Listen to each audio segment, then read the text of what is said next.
Hello and welcome to a new episode of the Lux AI Highlights, the podcast where we explore what happens when premium retail meets emerging tech with a special focus on women shaping the future. Today's guest is someone I literally discovered through ChatGPT. I was researching female founders at the intersection of fashion and AI, and there she was, Caroline Lakshmanan, co-founder and CEO of Cloud Closet. When I told her, she laughed and said, "I can't wait to tell my team." That made my day. I mean, don't we all want ChatGPT to know our name at this point? Caroline is the co-founder and CEO of Cloud Closet, a fresh and incredibly smart take on how we get dressed, how we shop, and how we express ourselves through style. Cloud Closet is launching in app stores in about 1 month. From working in global fashion to building an AI-powered social wardrobe platform, Caroline is rewriting the script on what retail can be, and she's doing it with both vision and heart. In this episode, we'll talk about everything from TikTok hacks turned business models to why fashion tech needs a human touch and the reality of building in a still male-dominated tech world. If you've ever stared at your closet thinking, "I have nothing to wear," this episode is for you. I'm super excited for this. A warm welcome, Caroline. Thank you, Julia. What a lovely introduction. I'm blushing. Thank you. I'm so happy you're joining today. So excited to chat with you, Julia. Love what you're doing on the podcast. Thank you so much. All right, so let's dive into it. Let's start with your story. Can you walk us through your background a bit, from major retailers, Parisian luxury fashion houses, to launching a fashion tech startup in Austin? How did you go from buyer to builder, and what was the biggest mindset shift? Yeah, so things started out back in 2011, my first internship at Bergdorf Goodman at the flagship luxury department store in New York City. Spent the summer there in the shoe salon. And those were the days where department stores were still king. The buyer was this tastemaker who relied on gut plus business acumen to drive sales. I had a dream of being a buyer or a creative director for one of these department stores. However, I went to a liberal arts college, majored in French and communication and sociology, anthropology. I had very little business background. So it wasn't like today, those programs in merchandising at schools like FIT or Parsons or Institut Français de la Mode were not as present. Then basically what you would do is you would do a training program at a department store. A lot of the kingpins of American fashion started at Macy's in the training program. So we're talking like loads of names behind top American companies. So I applied to them all in hopes of getting in one. But there's now obviously all of these sort of other options that you can entertain, startups included. So I was accepted to TJX, which is TJ Maxx, Marshalls, Home Goods in the US, TK Maxx abroad. And it was an amazing training ground for me. I just sat alongside the buyers. You start out as an analyst, and it was extremely fun. You start with your category and you plan the shipping strategies every single week. And these are, 1,000 stores nationwide, or at the time they were. And it's just kind of this crash course into buying. However, TJX was based in Boston, and I just really didn't want to be in Boston, and it was hard for me. And so I was like, okay, I need to get to New York or San Francisco. San Francisco at the time was, of course, the tech boom was upon us, but they also have this really rich retail background, in the sense that Gap Inc. is based there, Restoration Hardware, Williams-Sonoma. So I knew there was an opportunity for me to get something there, and SF was it. I started at oldnavy.com. Again, still in these buying analyst roles. Amazing opportunity. I was, coming from off price, which is a whole different model in itself because it's treasure hunt. My job for 2 years was literally to work with buyers to build the treasure hunt, which was so fun. Old Navy was a quick stint as I was dying to get my teeth into owning a full department in buying. And I had the opportunity at Sears fashion office, RIP Sears. But at the time it was amazing. They were based in Chicago, but they had this fashion office in SF, and I helped to run the juniors department. I bought for half the department, and that I was in my mid-20s, and I really there was able to learn the task of building private collections as well as working with external vendors and negotiating and building collections that way. And after about 2 years there, I felt, okay, I want to get a master's. But, in the US, it's so expensive, at least $100K per year to go to a top. Wow, that's a lot. So I thought, okay, I want my career to be international. So I actually started by researching where top CEOs and executives in fashion companies went to school. And many of the European folk went to Institut Français de la Mode, IFM, which was started by Yves Saint Laurent's husband. And they had this kind of newer program that was really international. That was kind of a feeder into the fashion houses. And IFM is extremely rigorous. My class, which are all family at this point, everyone was from all over the world.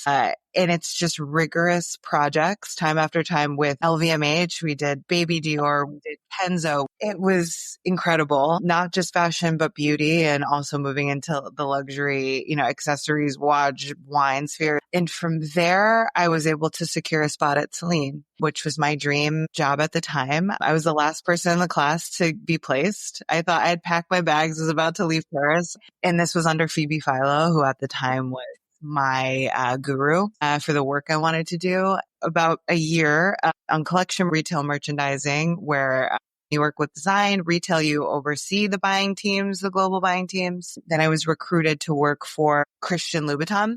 And that was a huge opportunity for me to work on a whole division, Southern Europe men's department. It was tough. I bit off more than I could chew, and I'll never forget it. Ultimately, I ended up coming back to the US for family reasons. The universe was pushing me out. And then I came to New York, and this is when D2C is booming. Talking, we're removing wholesale from the equation. Brands are emerging every day to sell directly to folks online. A lot of folks didn't have these traditional merchandising backgrounds. So I worked consulting for a series of these newer brands across categories. And then COVID hit. And it was like, oh man, what am I going to do? I have this extensive retail background. Stores are closing down. I thought to myself, okay, what am I good at? What are other skills? What was my core skill? And it was relationship management. I was relationship building. And through that search, I got really lucky in that fintech was burgeoning in the US. And I came on as an early strategist at a firm. And from one of these places, I just kind of kept getting recruited. So I was at one company, QuadPay, which pre-acquisition, then became Zip. I was at another company, Bread, which just got bought. So I felt post-acquisition life. My last gig was Series A and really struggling with the product market fit, but tons of money. So it was really startup school for the past 5 years. How and exciting. It led me to understand, how do you build a technical product? And that really brought me here today. Nice. Super exciting. Your first contact with technology. Let's talk about Cloud Closet a bit, and the Notes app outfit hack that went viral on TikTok and the role it played in shaping Cloud Closet. What made you recognize that kind of do-it-yourself behavior as the foundation for a scalable business? When did the idea start to feel like it had real potential? Yeah, I love that question. My co-founder, Tucker, and I have really been examining the space for 3 years, 3+. When I was at LVMH, I was even in the entrepreneur DARE program and had done an offsite and, was brainstorming ideas for how to disrupt fashion. And I just knew in my bones that this consumer type of friction around personalization online, it wasn't going to be one of the giants to solve it. Why? Because they're massive ships, A, and B, because the leaders of those ships don't care, right? They don't care about these kind of nuances that consumers face when looking in their closet to decide what to wear. And they shouldn't care. That's fine. Give entrepreneurs the chance to solve entrepreneurs like myself with this deep consumer fashion background. And so when we were looking, I was like, okay, why are there 100+ apps in the App Store around wardrobe management and none of them are viral? And lots of money have been poured into these, by the way. Anytime I told people what I was working on, they always were like, oh, this is so amazing. I've been looking for this. And I would laugh because there's 80 apps in the App Store at least. And so I thought, okay, what's the friction point here? And it's linked to the onboarding.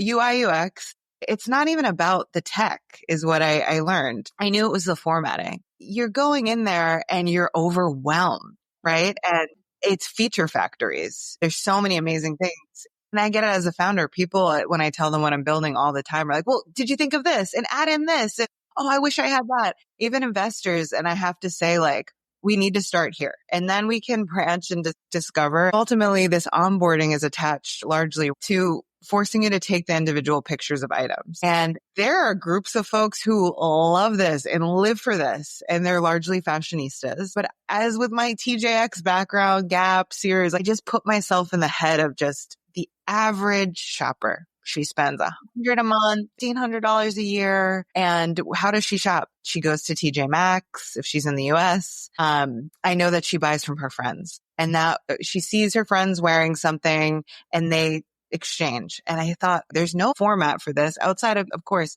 TikTok, Instagram, but those solutions aren't geared toward fashion only. They're interior design and cooking. And I thought, wow, we have like LinkedIn for professional recruiting, social networking, but why don't we have one location around just getting dressed? So I thought, what are people doing in terms of onboarding right now? What are the hacks? And, was a part of this viral TikTok trend.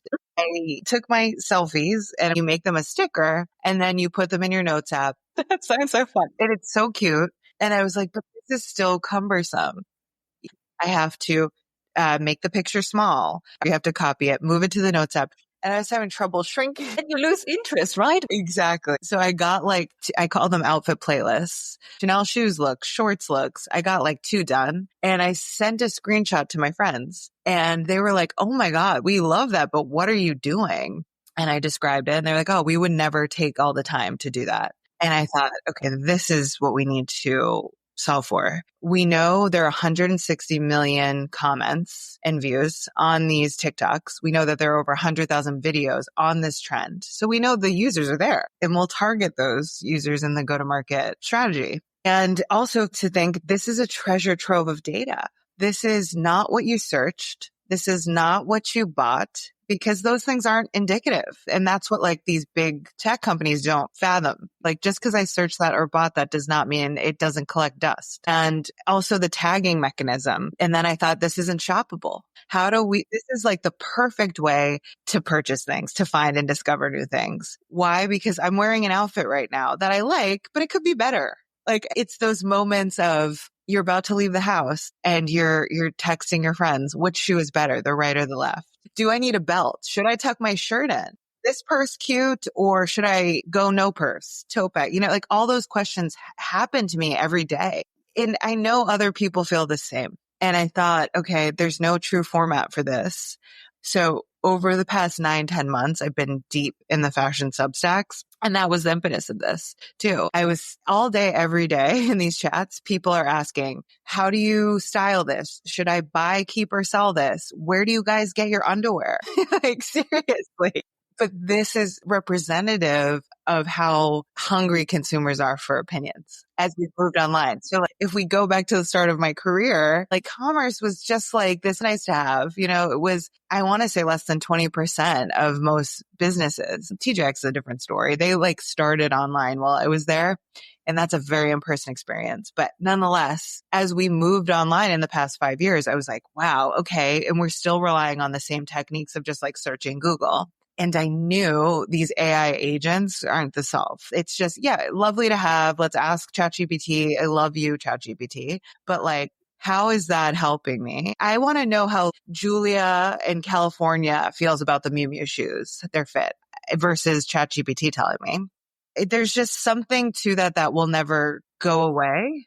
And in fact, I think we want it more than ever, actually. All you hear about are is AI agents, and agents are going to shop for us, maybe on Amazon and for your toothpaste. But in terms of clothing, it's always going to be wanting to know. I mean, that's why we relied on Vogue for years.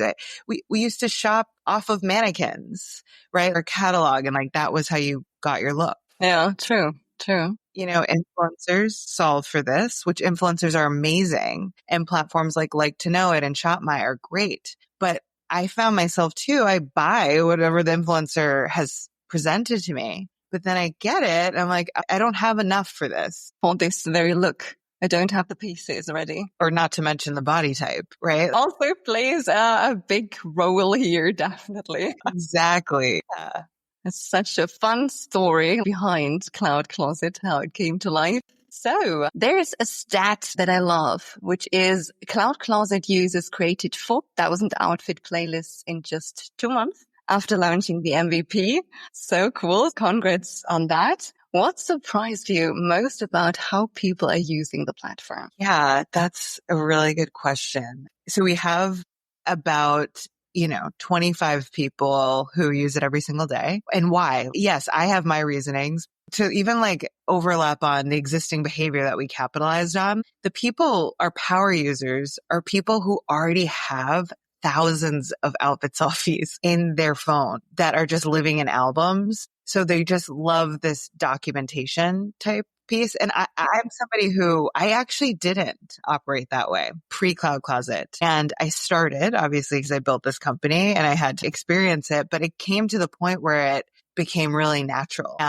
I think one of the most surprising things, I'll speak for myself, but I have heard this amongst power users, is you start to feel better about yourself. Yes. Why? Okay. So we stickerize everything. You'll have the option to be stickerized or have your background if you want. But, it's flattering, which you might not assume that would be the case. Like it's far more flattering than like an avatar per se. It's like really you. It helped me to understand like, wow, okay, I do have a lot more than I thought. I am a little bit more creative than I actually felt. And it's the reference point is incredible. Like example for you, I had to pack clothes. I was running from one event to the other and I needed to change. And I was like really racking my brain, worried about what to do. And I literally just went back to all my uploads. I did a quick scan and I remembered, oh, I forgot about that jumpsuit. Perfect. I can just bring that. It helped you to select the perfect outfit for that occasion. Exactly. Or, instead of like scrolling, I sit and look at my past looks oftentimes these days. And you'll look and be like, what happened to that belt? Forgot about that one. Or, okay, that shirt's awesome. Wasn't the best style with those pants, but like, let's think about another pair of pants that you could either get, that you either buy or borrow. And on that note, that's the direction we plan to head in. Of heavy peer-to-peer. We have some partners upon launch where we'll feature their inventory, peer-to-peer platform inventory.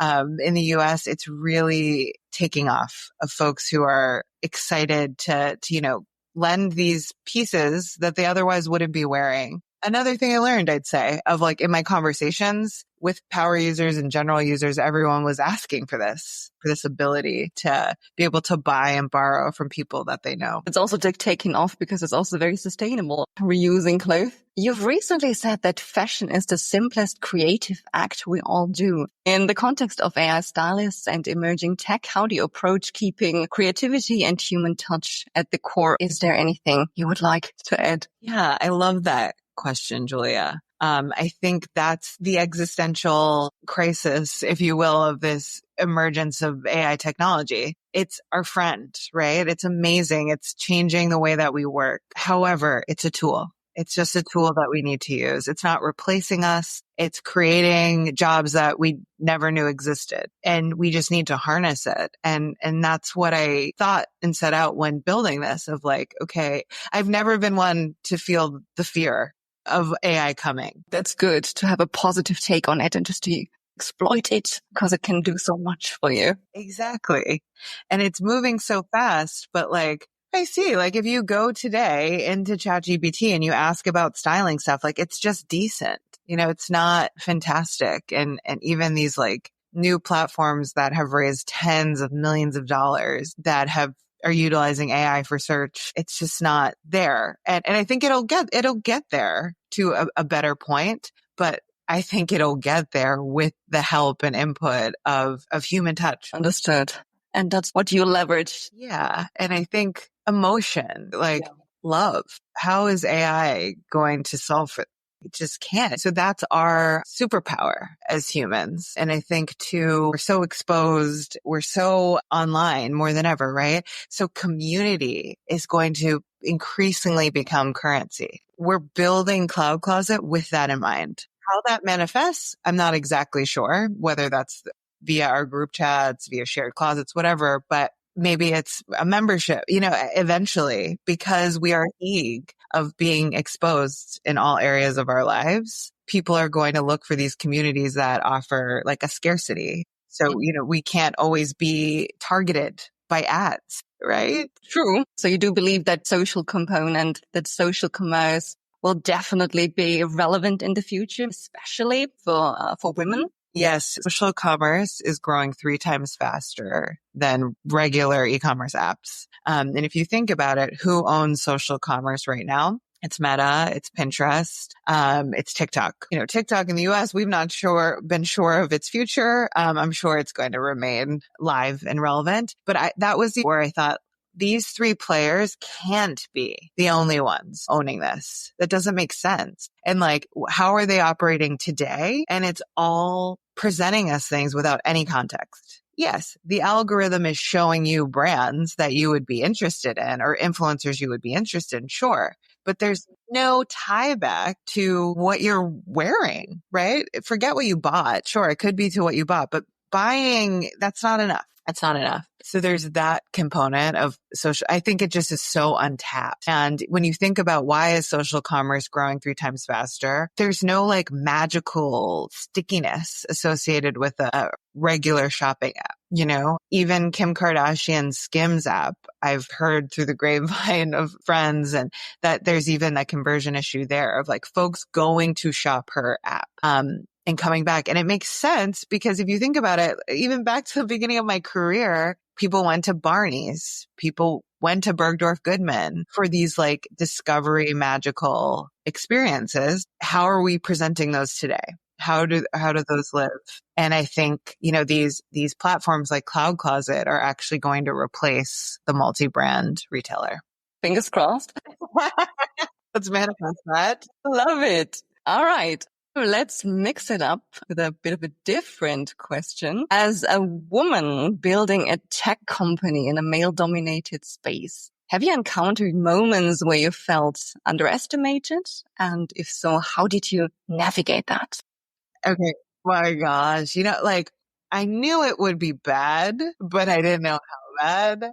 It's been rough. I mean, my favorite anecdote, I did a full pitch to a man recently and his response was, okay, so how is this different than Rent the Runway? And I was like, oh no, this is fundamentally, categorically different. And you just feel so depleted in many ways, but I'm used to it at this point of, the majority of investors are men. That's a fact. Women receive less than 10% of venture dollars. Yeah, that's still a huge shift. Exactly. But I've met amazing female, angel investors, and a lot of them too will be like, hey, you had me at 5 minutes, but how can I sell my male counterparts on this? And, I obviously have my anecdotes of we're monetizing the group chat but they just don't feel the need, just the average straight male investor in their middle ages, they're not the person, right? But they're kind of who's holding the key. So all that to say, I love an underdog. I'm an underdog and we'll just prove it, right? That's all we need to do. True, definitely. And they're also not your main target. No, I don't want to gatekeep, right? You can't be something for everyone also, but you kind of know it's Zillennials, it's Gen Z and millennials, and they spent $55 billion last year on social commerce, making purchases via social commerce in the US alone. So that's the people to target. That's where it works. And yeah, these are people who do outfits of the day, right? And we love them all, right? Yeah, totally. But you'd be surprised too. We're working on an integration with Microsoft Shopping into their Copilot. And Jen Myers, their head of shopping, who reached out in our recent conversation was our CEO wants an outfit of the day, a place where he can document, he has a stylist, whatever that might be. And I thought it's so true. It's unexpected that you would think this person, this CEO of a prominent company would do this, but it's unexpected. And why? And again, there's no true platform for this. Where are you going to do this? Pinterest? No. You're intimidated. I've never posted on Pinterest in my life. It's not my thing at all. Maybe I get inspired a bit every once in a while, but never interacted. Never. I almost did recently just to test because I'm building this. And I was like, oh, I'm uncomfortable. I don't want to do that. Delete. That says it all. Yeah. It's like, okay, sure. I could post on my Instagram story, my outfit, but like, what does my brother want to see that? Like, and my mom, like your grandma, it's just like, it's not the location. And then TikTok, you feel like you need to be so creative, right? It's like everybody's so amazing, these content creators on there. And I'm like, I just want to showcase my outfit to my friends and see what they think. Like also TikTok, I've never tried it. Never. Yeah. It's always just kind of barriers somehow for me. I hear you. I'm not active, I hear it's very addicting. So I'm scared to do too much time, right? We don't need another app that we're addicted to, right? No. Not our intent with Cloud Closet. Yeah. Nice. Okay. Looking ahead, where do you see Cloud Closet evolving over the next 12 months? You already mentioned the Copilot integration. Is there anything else like that we should keep an eye out for, both in terms of product and partnership? Yeah, I think we're going live with some really fun partners. Everybody's like unexpected types. And that was the goal. I think the majority of like the hot fashion tech goes live with like the Net-a-Porter and Moda Operandi and Essence. And we were like, all right, who has that like amazing quality, needs more exposure just as like a business, and it has amazing product index. And that's our strategy. And then I'd say some features that I'm really excited about, just think social but you just didn't even expect it. All like capitalizing on behaviors you're already doing socially amongst friends, just making it easier and more fun to swipe and hang out with your friends in that way. I'm really, really, really excited about this potential partnership with Dress for Success, which is a global nonprofit organization that helps women prepare for job interviews and provides clothing for them for these job interviews. So I've just started. I joined the organization as, like a volunteer member, and I've been just working with the local teams and talking about how we can build this out for them, a special product. I need to do more appointments with the women to understand like where we fit into the customer journey. Just the pure ability for us to help women who get 2 outfits, you get 1 hour and 2 outfits, to help extend that is priceless. And to me, if I do anything with Cloud Closet and just that, I have succeeded. I just feel like so personally passionate. That sounds highly rewarding. It's a really, really great cause. Awesome. So stay tuned. Stay tuned, definitely.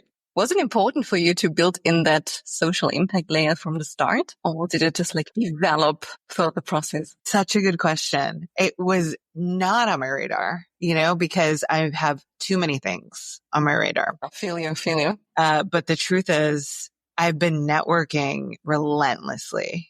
It's just the name of the game. What's the goal of networking? Of just partners, potential team members, potential investors, potential users, all of that. And I met this woman who mentioned this to me, and I was like, brilliant. Oh my gosh. Like next day, met with the team. It was like, how can we make this happen? And it's a long game in that way, but that's okay because we're going to do it right. And it's like what's so overlooked, in the sense of in the US, all money is poured into New York and San Francisco startups, fact. And they're building for the rest of the country and the world who don't live in these places or operate or have these type of incomes or have these type of backgrounds. And like the people who could maybe benefit the most are overlooked. I almost felt like a shame on me moment. I didn't think of it. I was like, oh my gosh, this is eye-opening. And also like adoption of new technology for people isn't easy. Of course. It's hard to get into it. So the question, our challenge lies, okay, how do we build for that? How do we build a product that produces this type of interaction with that so low level? That's not even downloading an app. Really, that's what we're talking about. Like we're getting that abstract. The team, they're like, Caroline, we love Cloud Closet and we love your mission, but like we don't really love promoting fashion to some of our clients. And I get that, that's the last thing on their mind. It's just purely like, how do I just show up as my best self? You don't need to be fashionable to do that, right? And feel confident and feel your best. Definitely. That's what clothing can do. That's why I built it, like that's why I even got into this. And, just growing up, I went to an all girls' high school. I was, in fashion industry for 10 years. Like I've been just around powerhouse women. And I know what feeling powerful is like, and it comes with great outfit. So how can I contribute to that? That's success. Lovely. Really, really amazing. Yeah, it's beautiful. A few weekends ago, I helped to sort through all the donations. Myself and the other volunteers were just trying on and having so much fun with these pieces that came through. But just like designating what we would put in the shop for them was so special of like, wow, okay, blazer is going to make her feel, so powerful. All different purpose behind it, right? Nice. And who knows what these women are able to do in the future? Just climbing this hurdle, which is job interview or whatever, and the way you're supporting them. Well, I'll have more success stories to share with you. Really cool. So let's do a little time travel. Imagine it is 2030, like 5 years from now. How do you envision your own wardrobe to look like? And what role do you hope Cloud Closet will play in people's lives by then? Oh my gosh. It's hard to think that far ahead at this juncture. I think my closet hopefully will be increasingly fabulous. What does that entail? I'd like to be a little bit more adventurous in my dressing. I'm very much minimalist, kind of like these Caroline vibes, I'd say. Yeah. So there's elements where I would like more pieces that are special. And you know what? My closet's going to be more fluid in the sense that I will be renting out and selling more frequently to people I know for sure. I just started on an app called Borrow, where I put up 3 or 4 dresses that, were close to $1,000. And I'm just not going to wear them for the next few years.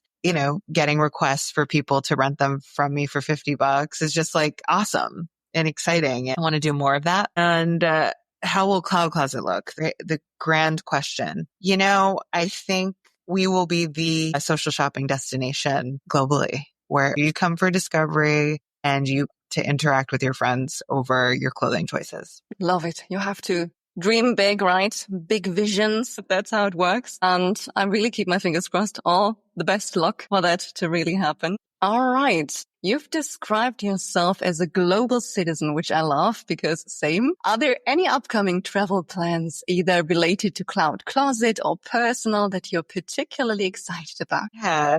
I mean, I've been so heads down this year, right? Focusing on building. But my husband and we are doing a wedding. We're going to have a big party in Mexico City in February. I spent a month there a few years back when I was very much a digital nomad in my work. It's fabulous, amazing art. It's green, it's lush, incredible food, quite walkable. And so we just found this amazing Belle Epoque mansion that's so romantic. It just made sense for us to do it there. Yeah. It's the dream. So many of our guests have wanted to go to explore Mexico City. So it was this kind of opportunity to check it out. Perfect. Sounds amazing. Awesome. Thank you so much, Caroline. That was brilliant indeed. Thanks for tuning into the Lux AI Highlights. I hope you're walking away with a fresh perspective on how fashion, tech, and community are colliding in 2025 and how women like Caroline are leading the charge. If you enjoyed this episode, please consider sharing it with someone who still screenshots outfits into their notes app. We do see you. You'll find all things Cloud Closet linked in the show notes. Support and follow Caroline and Cloud Closet on social media. And if you want more conversations like this, follow me on LinkedIn and subscribe wherever you're listening. Until the next time, stay curious, stay creative, and keep shaping the future.